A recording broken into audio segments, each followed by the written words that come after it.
Hello there, and welcome to More Movies Weekly number 7, The Magnificent 7. So far, so good. My name's Greg Fisher. I am joined by Dave Roberts. How's it going, Dave? I'm good, sir. I'm good. How are you doing? I'm all the better for seeing you, my friend. Well, we've got a lot to cut through this week, so let's get straight into it.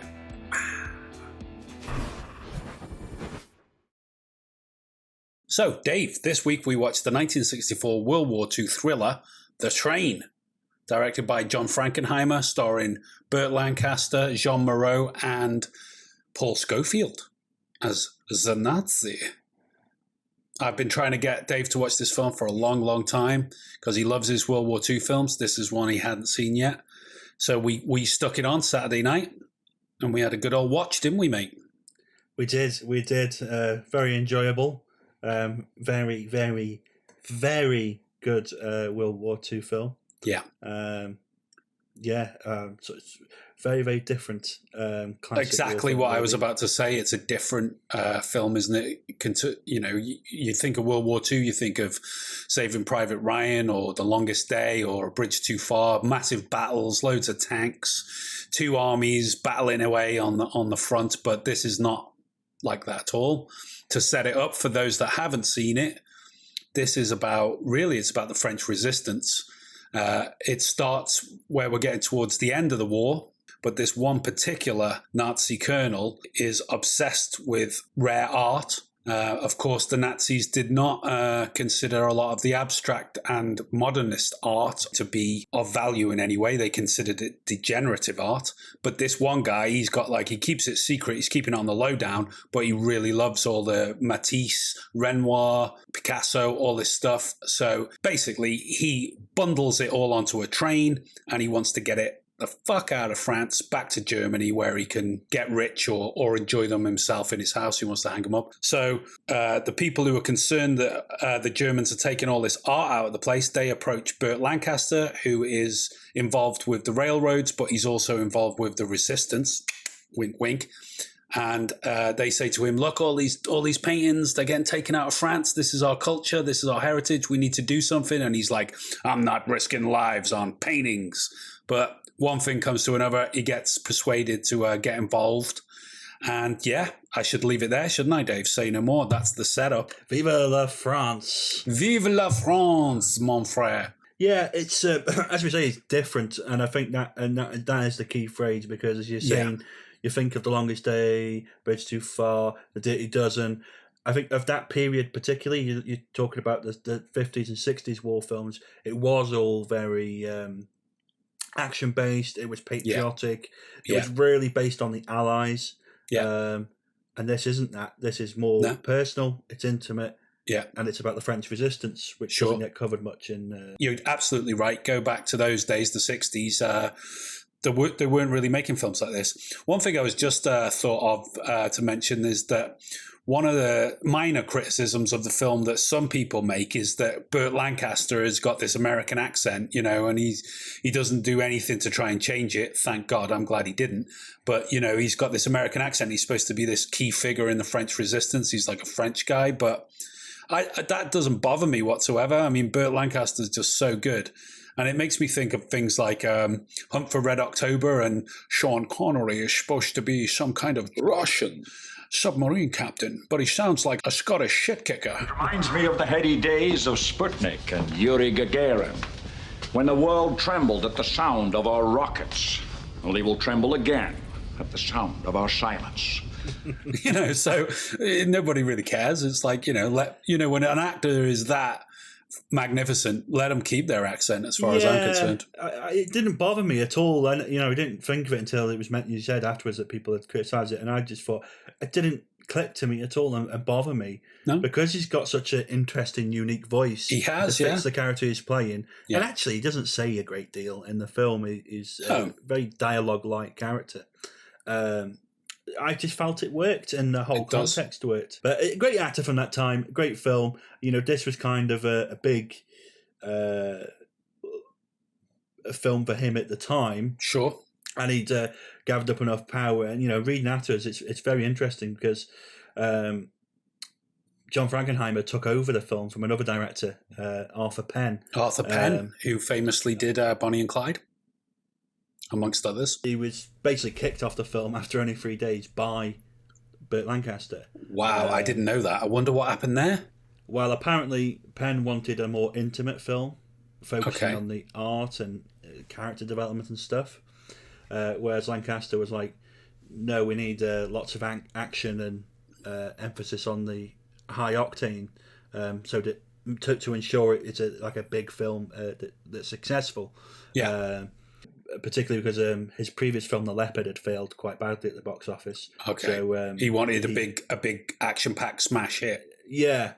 And I think actually in the end you end up getting a nice compromise because there is deep story there. Yeah. And character development and yeah, it's very poignant, isn't it? About.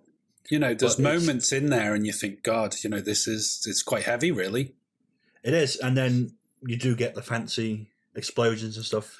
Mate, this is where we've got to talk about this for just a second. The practical effects in this film are second to none.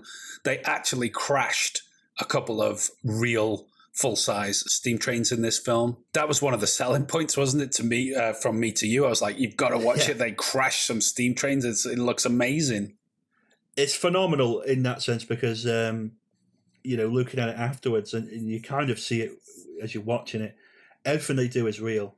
Yeah. There's no rear projection. There's no miniatures. There's no models or anything. No. Everything is we've blown the shit out of something. And there's loads of extras walking about doing stuff in the background. There's always stuff going on in the background. And this was another point that we talked about when we watched it as well. It was incredibly shot. It looks so unique and it looks very beautiful. And it's one of those films where, you know, they've used some sort of lens like a Kubrick job where everything close up is in focus, of course, but also a lot of the stuff in the background is in focus. There's a real sort of deep depth of field going on with these lenses here. So yeah, it's entirely shot really in deep focus. It's in total focus. You know, we've seen it in films like Citizen Kane and stuff where they employ it so fantastically. They use 28mm wide angle lenses. Amazing, a lot of them. Yeah, to shoot the whole thing, and even when you come into the close ups, they're using those same short wide angles to shoot the close-ups, and you get all this detail and dirt and sweat. It looks great, doesn't it? It's stunning, and you do take in every pore and aspect of what's going on the screen. And what I thought was actually it's very interesting cinematic allegory because it's just like a painting. You would see every detail in a painting, and brilliant. And you see every detail. That hadn't even occurred to me. That's brilliant. Yeah, exactly. It's fantastically shot. It actually made me think because they did everything for real. They crashed trains, as you've said. Yeah. There's a whole rail yard that goes up. Absolutely amazing. I mean, you could tell those explosions when they're going off. They're real explosions. They're Oh yeah. Well, what it was that it's an actual rail yard that the French have been wanting to get rid of, but couldn't find the funding to do it. So perfect. They did it for the film, and it made idea. you think. I think with the film because it is a film in all of its ways, the way it's told, the production, all that kind of. It couldn't be done in the same way now. Oh no, they wouldn't do it now. It's close enough to the war to have access to all these things to blow up and stuff to do. And all those buildings and stuff as well are still of that era. You know, they're pretty much unchanged, aren't they? You know, like the signal boxes and all that stuff. They are as they would be 20 years beforehand in the war. You know, they didn't have to get rid of too much stuff to create that time. And Burt Lancaster does all of his own stunts. Yeah, that bit where he comes down the ladder, you know, off the when he's done the flag for Bull, and he's like, and then he goes down the ladder, and you can tell he loves it, doesn't he? He absolutely loves it. He was a very physical guy. Yeah, he was 51 here. Was he? Yeah. Bloody hell. He didn't look it. He looked good for that. I would have put him in his 40s there. So yeah, it's 51, and he's thrown himself down, rolling down a mountain, putting a lot of guys who are half his age to shame. Yeah. No doubt. Absolutely remarkable. That's that generation, though. See, that generation were just hard as nails. They could just keep doing it. It was amazing. Absolutely amazing film. Well worth going to watch if you haven't seen it. Great performances, Burt Lancaster and everyone, and a very interesting and deep film, really. Okay, mate. So what else has been happening this week? So the Marvel Cinematic Universe, Marvel Studios, have dropped a sizzle reel this week for their Phase 4 films. Phase 4, can you believe it? Bloody Phase 4. Phase 4. Wow. The never-ending list of films that they put out, of course.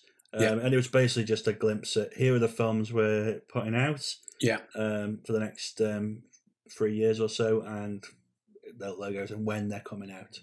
So there's quite a few. I mean, starting this year, in July, we've got Black Widow, of course. Yeah, with Scarlett Johansson returning to the role. We've talked about that before. And in September, we've got the Shang-Chi and the Legend of the Ten Rings. Actually, that looks cool. Have you seen the trailer for that? I have. It looks interesting. And I've heard a lot of stuff about how it's like there's stuff peppered throughout all the older films that's going to lead into that. This, which is quite interesting in that sense. You know, if you like those sort of Easter eggs. So, you know, I can see the appeal there anyway. We've then got Eternals coming out in November. I don't know what that is. I don't know much about that. Spider-Man's back. Spider-Man's back. Yeah, we know about Spider-Man. They did a really cool campaign, I thought. No Way Home. Interestingly, I just read about that the other day, that Andrew Garfield has strongly denied having any involvement with that, because they were basically, the thought is this, that the new Doctor Strange film is going to open the multiverse up, and they're going to do this kind of multiverse thing as well. So everybody said, oh, you know, we're going to have Tobey Maguire back, we're going to have Andrew Garfield and Tom Holland, we're going to have 3 Spider-Men, maybe someone playing Miles Morales as well. We could have 4. It'd be a bit like, you know, Into the Spider-Verse, but in live action. But yeah, this week, Andrew Garfield has said absolutely no-go. Which either is a massive putting people off the scent kind of campaign. It could be that. I did think that. It's possible. Or it's all my dreams come true and he's not in it because he was terrible. He was not terrible. He was the best thing about the Amazing Spider-Man films. I thought he was excellent as Spider-Man and Peter Parker. We'll have to agree to disagree on that. Let us know at home, what do you think? Andrew Garfield, yay or nay? I kind of liked him as Spider-Man. I just felt sorry for him that the films were just turd.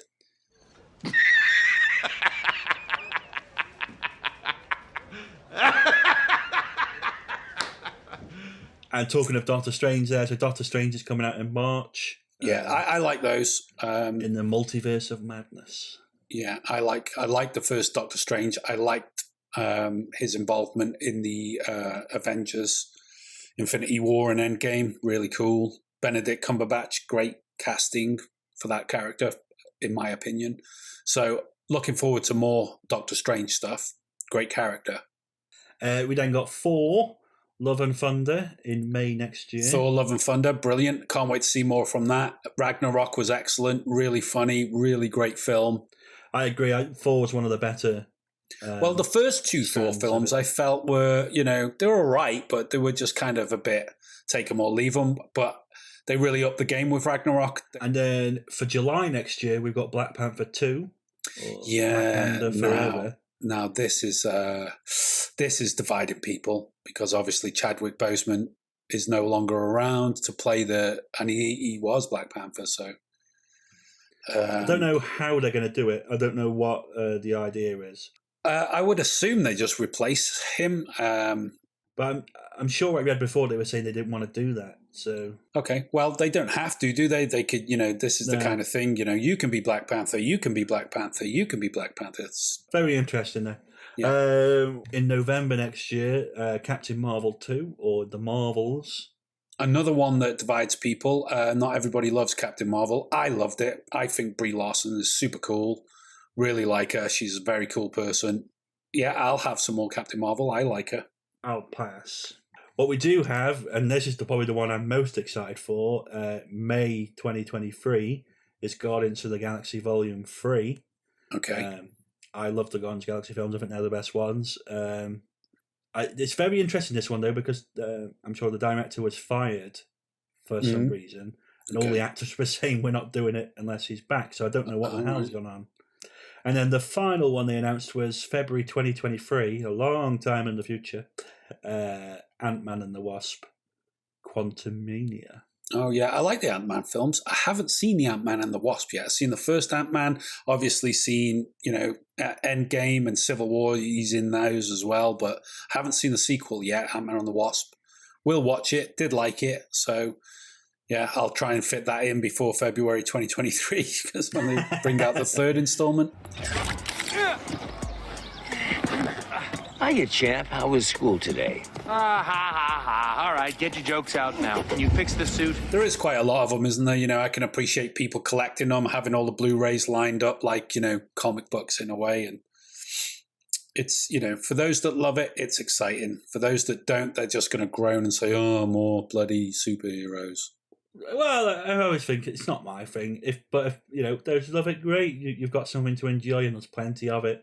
Yeah. I think it's too much still. I don't get it. So anyway, talking about films that are adapted from, other material, I suppose most films are really, but I've heard they're going to make another Dungeons and Dragons film. Is this right? Yeah, filming's just begun. Jonathan Goldstein's directing this. He's the guy who he wrote Horrible Bosses, Spider-Man: Homecoming.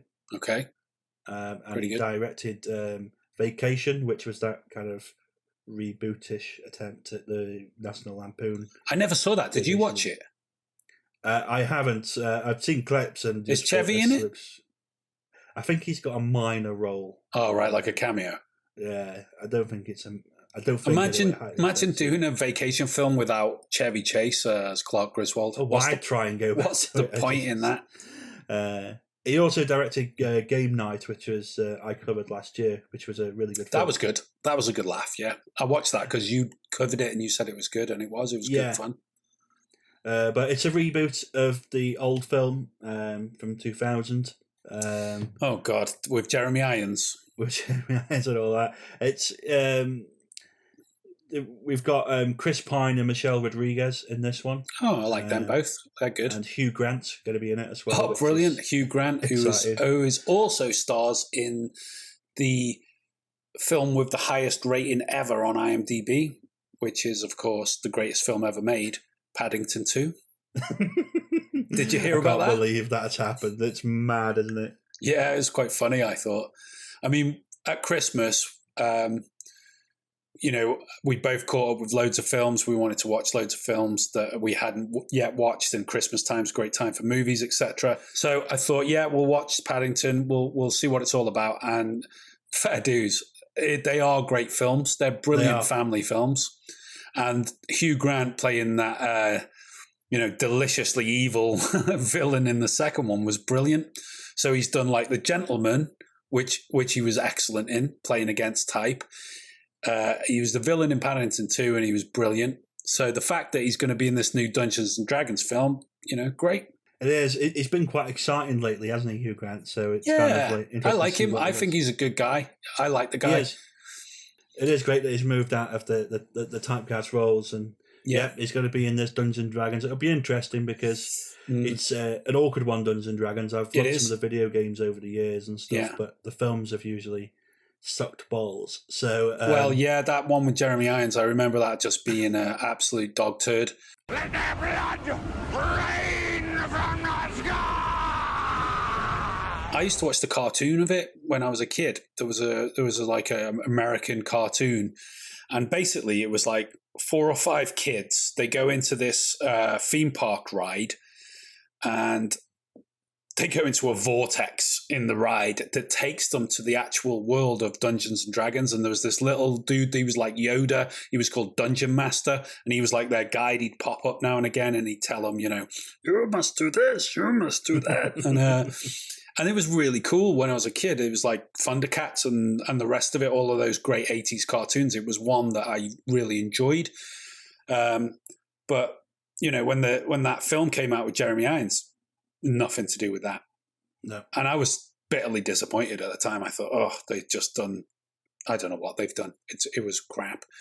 But if they did that, if they took that idea from the cartoon or something like that, where you got some young kids, like Stranger Things, little bunch of like adolescent teenagers or whatever, and they get into this like world of dangerous demons and goblins and dragons, that would be brilliant. But we'll have to see. If it's got Chris Pine and Michelle Rodriguez, I don't know. It doesn't sound like they're going to do that, but yeah, what do I know? Yeah, I mean, to me, I just want to, like, if you're going to do that, make it cool. Make it kind of, don't take yourself seriously and have a bit of fun with it. You've got to have fun with all that stuff, because if you do take it too seriously, you end up just making a mess of it, a la the last season of Game of Thrones. Best season ever! Which was terrible. But yeah, we'll give it a go. We'll see when a trailer comes out. We'll probably react to it. If the movie comes out, we'll give it a review. All the full More Movies treatment. But yeah, let's just wait and see. So yeah, as you may know, if you're a regular here at More Movies, that we do have a Buy Me a Coffee campaign running. And that basically just helps us to pay for our domain and keep the lights on. This stuff all takes electricity and stuff like that. So,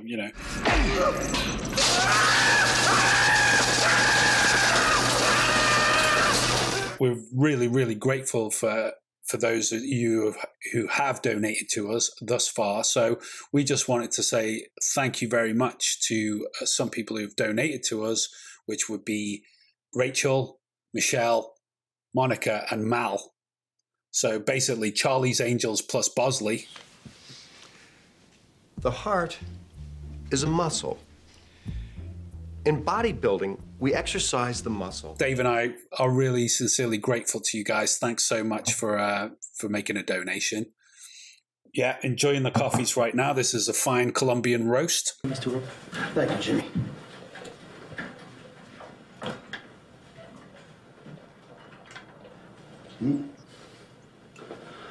Also, thanks to everybody who follows us on Twitter, all the likes, retweets, interactions that we get from everybody there. We really enjoy that, and we're really very grateful for it. So, thanks to all the usual figures. I mean, there's the coolest guy in the Twitterverse, Skip Bolden. Thank you so much, Skip. We love everything you put out, and we're really grateful for the kindness you showed us in retweeting our stuff and encouraging us. Thanks very much, man. You're an absolute dude. And, all the usual crowd, Liam, with the Cinementalist podcast, check them out. They're really great, those guys. Thanks to Effing Nerds, check those guys out as well. They're brilliant. They do their own thing there. They're American guys that, if you love comic book movies, if you love all that sort of stuff, those guys are brilliant. If you just like working out at the gym, then follow the Effing Nerds, because those guys, they're kind of ripped, right? Hey, Rory, looking good. They're pumping iron down there. And GR44, Tico Romeo, Rosie, everybody over at Twitter. Thanks, guys. Brilliant to know you all. And, we've been doing this for about just under a year now. And, just really grateful to everybody that we know over there that has, interacted with us on the old Bird app. And this week we have thrown out a few things. We, of course, have our weekly This Week in Film History post, which is packed full of births, deaths, events, things that have happened in the movie industry. We put that out every Monday, and it covers the week ahead. Dave does a great job of putting them together, so go and check that out. We also did a reaction to West Side Story, didn't we, Dave? We did. We reacted to West Side Story. That's up on YouTube now.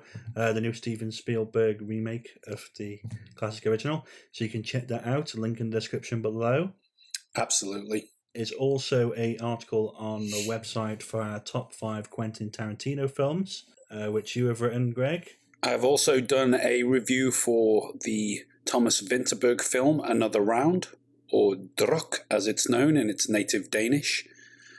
So that's up on the website now. Again, a link down in the description if you want to check that out. And also, I've just put a review up on YouTube for Mortal Kombat Film 5, the new martial arts fantasy film, which is a great fun based on the game, of course. That's on YouTube right now. Link in the description below, so do go and check it out. Fantastic stuff there, Dave. Love a bit of Mortal Kombat. Glad that you enjoyed it, because it's not something I would think you would watch usually, but there we go. Fantastic stuff. So there we go. Please come and join us again next week for another weekly podcast. These go out every Friday, 6 p.m. on YouTube. Please subscribe here on the YouTube channel. Press the bell icon for notifications so you know when we're releasing a video. We put out several videos a week. So we've got reviews, we've got reaction videos, and of course we've got the podcasts. There's a backlog of stuff there you can catch up with. We've been putting stuff out there for about 10 months now, so there's loads of fun stuff for you to enjoy if you so desire. Check the website for all our weekly articles because we put quite a lot of stuff out each week. That's moremovies.co.uk. And thanks again to everybody who's donated to the Buy Me a Coffee campaign. If you're feeling flush, please donate yourself. We understand not everybody can these days. It's hard times for everyone. So we just appreciate people supporting us in terms of likes and shares and stuff like that on the Twitter. That's good enough for us. That's brilliant. But there we go. Thanks very much for joining us. I've been Greg Fisher. He's been Dave Roberts. And we'll see you again next week on More Movies Weekly. Finish him. That's it for this video. Thanks for checking it out. Please remember to like, share and subscribe and press the bell icon for notifications. You can see more of our news, reviews and articles over on our website, moremovies.co.uk. And remember to follow us on social media, Facebook, Twitter, Instagram and TikTok at moremovies4u. Remember, if you like our content, you can support us at buymeacoffee.com, link in the description below. To check out more of our fantastic content, click one of the buttons on screen now.